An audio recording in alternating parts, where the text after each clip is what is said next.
La première des choses à faire, c'est de désirer ardemment cela.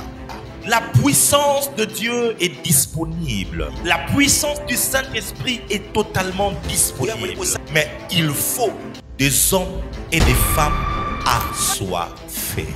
Il faut des hommes et des femmes qui vont désirer ardemment cette puissance. Jésus-Christ sur la terre, pendant 30 ans de sa vie, il était dans l'anonymat. Il était menuisier, charpentier.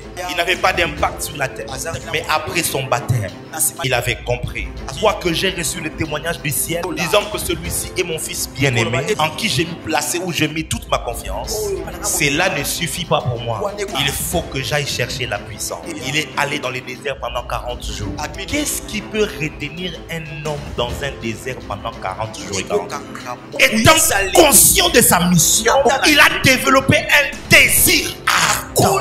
Ce qui manque à notre génération, c'est le désir ardent. Ce qui manque à l'église aujourd'hui, c'est ce désir ardent d'expérimenter Dieu autrement. Je prie que le Saint-Esprit ouvre ton esprit pour entendre et comprendre. Écoutez très bien les raisons qu'avance Sarah. Dieu est venu vers eux avec 2 anges. Ils sont entrés dans leur maison, ils ont mangé. Dieu va parler en nous. L'année prochaine, je reviendrai. Ta femme Sarah aura un enfant. Bien aimé, c'est pas un prophète, c'est même pas les 2 anges. On dit que celui-là, l'un d'entre eux, c'était l'Éternel. Hein? Dieu a parlé et Sarah a rigolé. Et elle a dit, à mon âge ici, est-ce que j'aurai encore des désirs? Parce que Sarah savait, pour que la sémence d'Abraham puisse entrer chez elle, pour que la puissance de Dieu puisse passer, afin de former un bébé miracle dans son ventre, il a fallu qu'elle puisse avoir des désirs. Une chose que le diable a détruit dans la vie de plusieurs personnes. Il a détruit les désirs.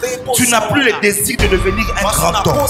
Tu n'as plus le désir de devenir un grand prophète. Tu n'as plus le désir de devenir milliardaire. Quand il n'y a plus de désir, la puissance ne peut pas te saisir. Qu'est-ce qui fait que Dieu entre dans la salle? Les gens sont touchés. D'autres, ça leur passe comme si de rien n'était. Le problème souvent, il n'y a plus de désir à l'intérieur. La prière, que le Seigneur restaure le désir en toi.